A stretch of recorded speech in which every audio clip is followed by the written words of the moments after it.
Kasi Ayaw niya ginipod. Pero masarap.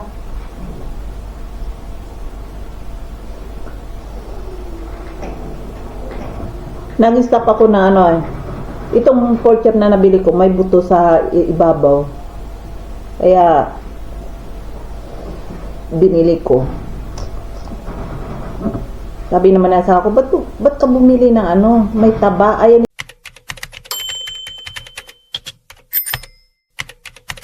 Nagluluto tayo ng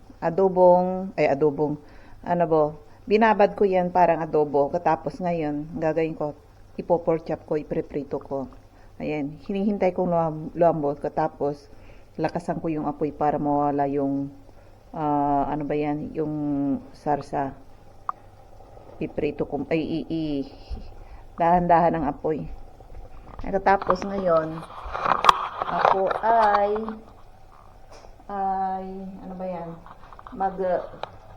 magluluto yung saing kasi hindi Juice here, not here juice. What you bought here for that mango one. the one too much sugar that one. Vitamin. So I will go there later and buy. I thought you buy it for You this don't one. want this This one one? is one. I know. Yeah. You don't want this one? This one. Ito. Ayaw niya. Puro sugar kasi eh. Hindi sila kasi sinanay ng ama na hindi siya umiinom ng pure water. Gusto nila yung juice na to, water with haluan mo ng ganitong mga juice. O di kaya hot chocolate, mga ganyan. Okay. Oh. But promise me you will sleep 8:30. Okay? 8:30. Because 9:30 and 9 is you need to go to bed. Oh. No more 10 o'clock. Oh. Ayan, nag-uumpisa na naman na maglaro eh. Ayan, inuutakan na naman niya kami. Ayaw niya talagang pumasok sa school. Tapos ngayon mag-start na naman, masakit daw ang ulo niya. Ayan. Siguro natalo na naman niya sa kakalaro. Kaya sumasakit ang ulo. Lukulok ng batang to eh. Ay nako. Kailangan na maaga siyang matulog.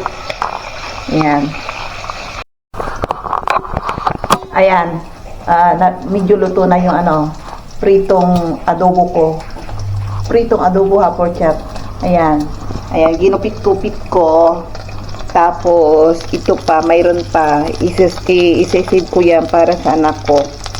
Ayan. Yung isa is buto na may laman. Hinihintay ko pa yung kanin eh. Alam ko yan eh. Kulang Tapos, may kamatis ako. Ayan oh. Asin lang nilagay ko. Ayan, kakain tayo. Wait lang. Magkakamay tayo ngayon. Puro kutsara na lang tayo eh. Magkamay tayo. Parang nasa bahay. Tinamad akong maggulay ngayon kasi may gulay naman ako. May kalabasa. Ayan. Diyan.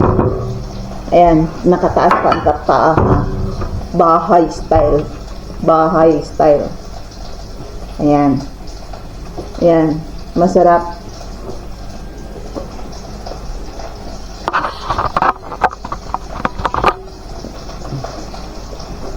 Ibaba natin.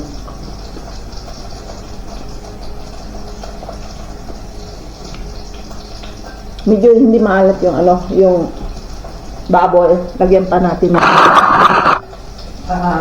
asin. Ayan. Lagyan natin. Nag-umpisa na maglaro yan.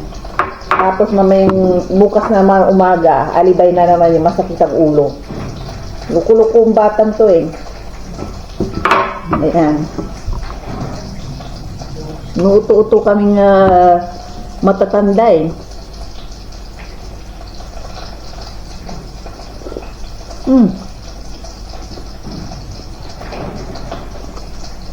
Tagal na hindi ako nagkakamay. Nasanay na rin ako sa kanila na kumain na na kutsara. Kasi nahiya ako rito sa bahay kapag nagkakamay ako. Sabi nilang ganyan.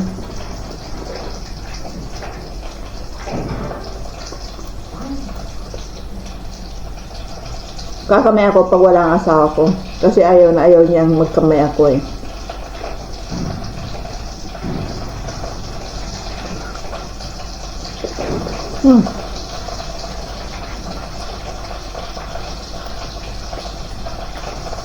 Nakakagutom.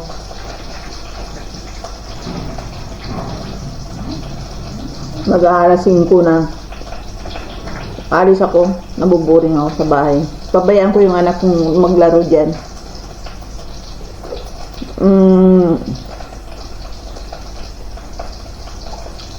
Nakako siya hanggang lang siya hanggang alas 9. Wala na yung hating gabi.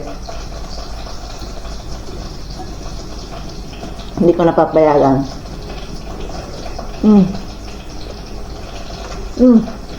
Unti-untiin ko pa yung pagkain ko kasi yung rice ko hindi pa luto. Kasi saing ko lang Ay, parang kumain ng anak ko naglalaro pa.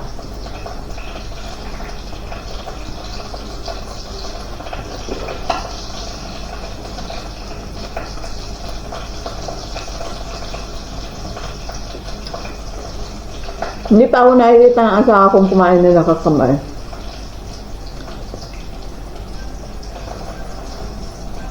Parati niya kasi ako nakikita naka-chopstick or hindi kay kutsara. Yun lang, sa maliit na bowl. Pero hindi pa niya ako nakikita nagkamay. Yan.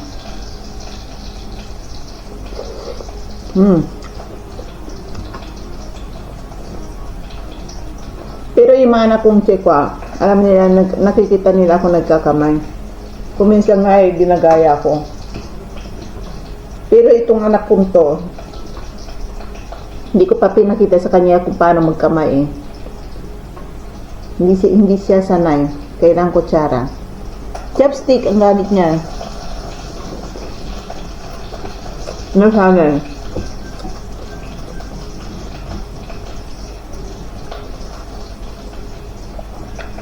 Ayan. Ang kumukulo na yung kanin ko. Kaso nga lang parang ubos na yung kanin nandito. Ang sarap talaga pag maganitong parang lutong bahay. Yung pork chop lang, tsaka kamatis o talong. Bibili ako ng talong ngayon.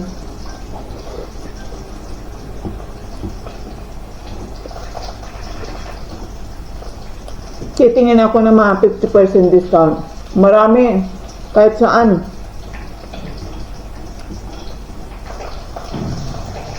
Kahit saan dito makakabili ka ng maraming unsel dito sa grocery. Pababaan sila ng presyo. Yung ang pantalon kong nabili, 50% discount. Doon pa sa mga branded na bilihan. Kahit nakita ko yung ibili ng mga Adidas, Nike, tsaka Crocodile. Nag-on sale sila ngayon, 70% discount. Yung mga branded na sapatos, tsaka bag. 70% discount. Yan. Wala pa yung kanin ko. Ayan, hintayin natin. Mag-aaral pa ako. Kailangan ko pa ng kamatis. Hugasan ko muna yung kamay ko bago ako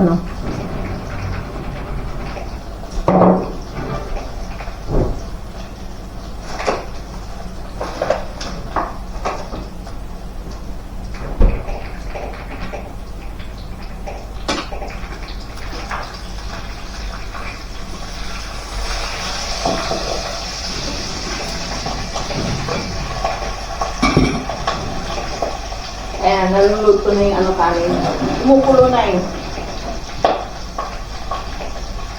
Ayan. Iwain ko lang po kamatis. Maybe 5 minutes more.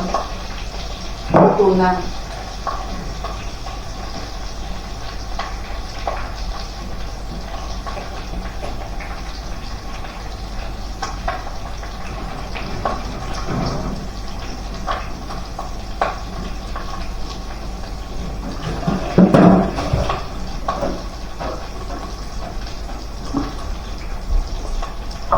Ayan. Kailangan ko ng asin. Wala na asin. Ayan, lagyan ko yung asin ko. Ganito karami rito, nag-isa kami ng mga asin. Sa ano, refill.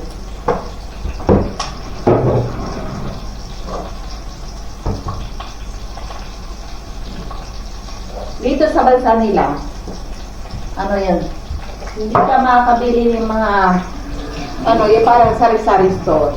Medyo mayroon sa Poland, mayroon.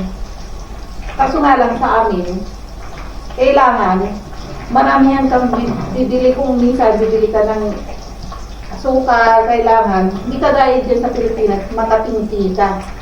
O, piso-piso or 2 piso, or hindi ko alam na ngayon sa inyo. Dito, yung mga cabinet namin, pinupuno namin ng mga grocery para pagdating ng, for example, nawalan ka ng pera, pambili, i-open mo mula yung mga cabinet, maraming stock. Ganon ang style mga check dito, hindi lang kami. Halos lahat ng European, ganon yung ginagawa. Yung bang, marami yan silang bibili, mga dilata, ganyan. Tapos, sa mga cabinet na yung mga yan, puno na mga pagkain. For example, crisis, walang pera, mag-asawa. Ayun, bubuksan mo lang yung mga cabinet na yan, maraming naka-stock. Katulad ng biyanan ko, yung bilas ko rin ganun din. May stockan sila ng mga grocery. Underground, may stockan sila. Kung minsan mo, bili sila ng mga soft drinks, kahon-kahon, tsaka mantika, kung minsan mo, bili sila kahon-kahon. Ay, ini-stock nila. Ganon din kami minsan. Nag-stock kami ng maramihan.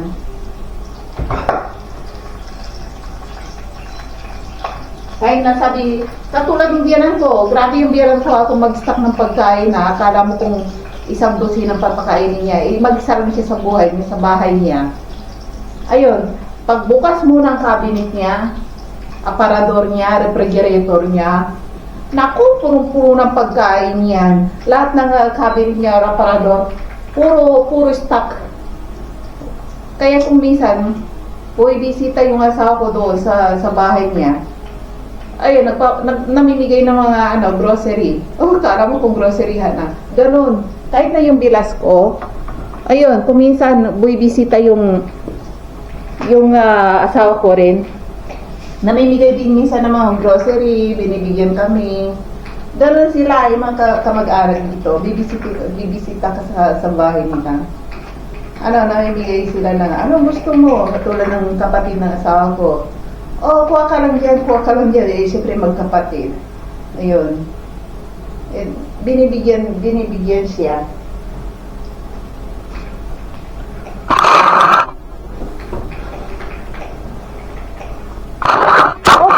Nahulog yung camera ko. Ayan. Ay nako. Kaya dito, ang ginagawa ko minsan dito sa bahay ko minsan. Nagro-grocery kami. Nakita nyo naman kung nagro-grocery kami. Maramihan din akong bumibili halos araw-araw. Ayan. Tinitingnan ko yung mga mura, katapos i-stock ko sa mga cabinet. Kung hindi mo rin alam minsan, darating yung mga crisis na mga ganyan, mawalan ka ng pera. At least, kahit na hindi ka lumabas ng bahay, marami kang stock. Ayun, buksan mo lang yung pintuan ng cabinet mo, refrigerator mo, freezer mo, puno ng pagkain. Hindi ka na manghihingi. Ayun. Lahat dito, iniisip nila yung, kapag halimbawa binuksan mo yung, sa bahay namin, kapag binuksan ko yung cabinet ko, paubos na, sabihin ko sa ako, paubos na yung mga stock natin. Kailangan na nating mag-restock ulit. Parang groceryhan ba, kailangan mag-restock para hindi maubusan. Ganun ang style namin. Ayan, luto na yung karin ko. Mag-uumpisa ulit akong kakain. Ayan, kaya na kaya tumataba ako eh. Kaya ang binibili ko ngayon, yung pampalit ng yung mga pantalon, pampalit ng tiyan, yung bang hindi halata na malaki ang tiyan mo. Kasi namimili ako ng mga fitted na jeans, kuminsan sa fit na fit, dito yung mga taba-taba ko umaakit sa taas, tapos dito bumibilog yung harapan ko parang buntis. Nako, lalo pagkatapos kong kumain ng mga pagkain, diyan lumalaki yung tiyan ko.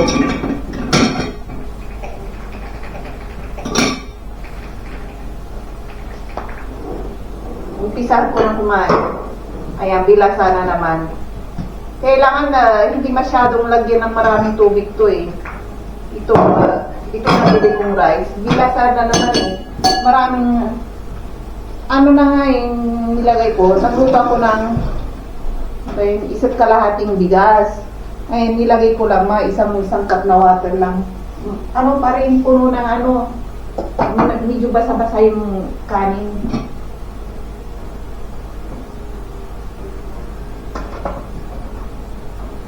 Kainin ko yung buto kasi ayaw nila na may buto dito.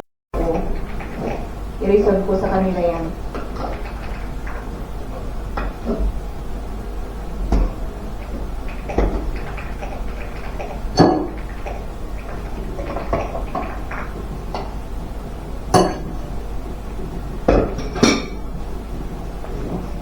Ayan, kain na ulit tayo. Continue pagkain natin.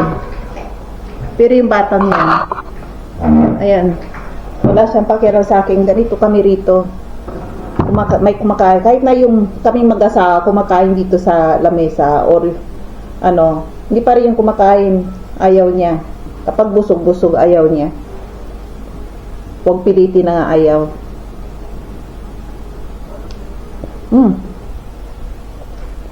Hop.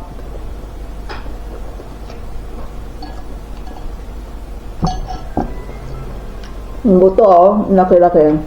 Pero sa yung mag-ama ko, ayaw nila talagang kainin. Diyan ako sarap-sarap.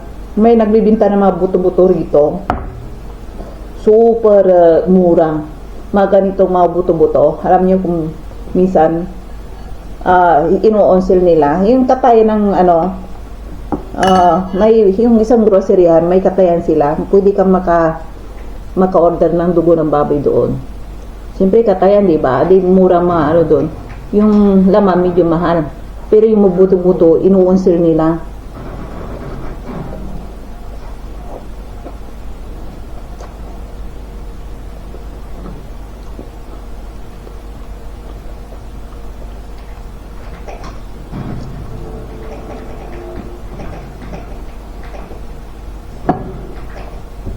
Ang init.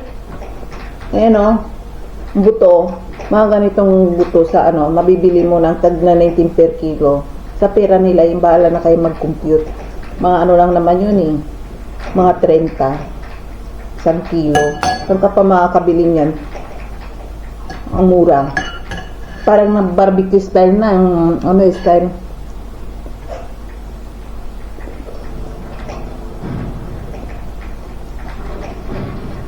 Ang init.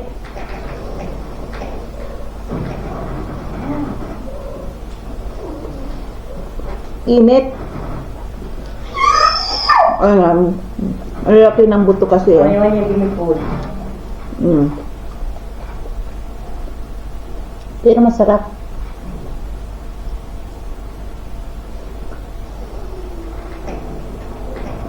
Nag-stop ako na itong pork chop na nabili ko, may buto sa ibabaw. Kaya, binili ko. Sabi naman nasa ako, ba't ka bumili ng may taba? Ayaw nila na may taba dito eh. Tsaka may buto, habing ganun. Ayaw nilang ganun. Pag bibili sila talagang laman. Ayaw nila ng may taba. Tsaka yung buto. Yung asawa ko, iniiwasan niyang may taba kasi iniiwasan din niya yung ano, yung heart attack. May pagka-high blood kasi yung dugo niya. Kaya bawal sa kanya yung cholesterol niya mataas. Kaya pinagbawalan siya ng doktor. Kaya kung bibili ako ng ano, baboy na ganito, yung taba sa akin, hindi ko binabigay sa kanya.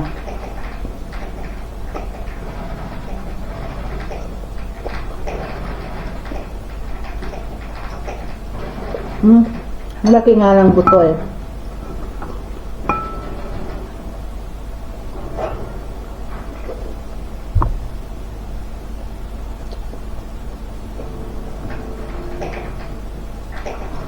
Laki pa eh.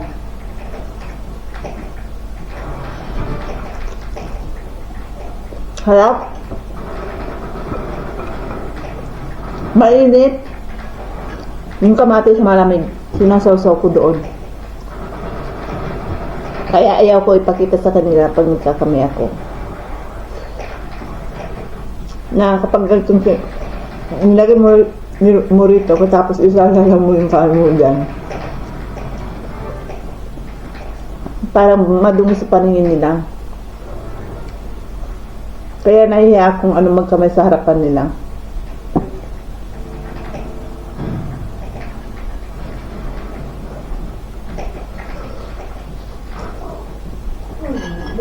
Ay ko po.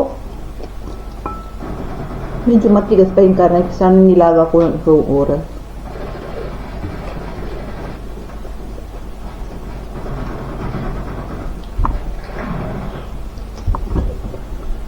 Harap.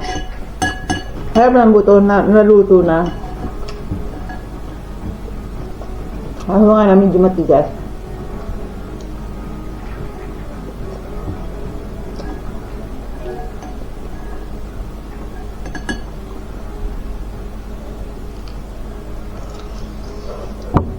Parang aso oh. Harap kumain. Kailangan ko pa ng rice. Tara. Dalang kutsara. Don't shouting!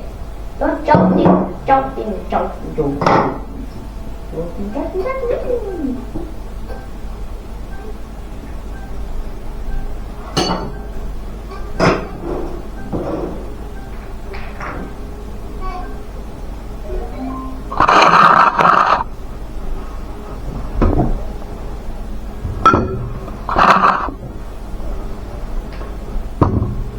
Nauuhaw ako.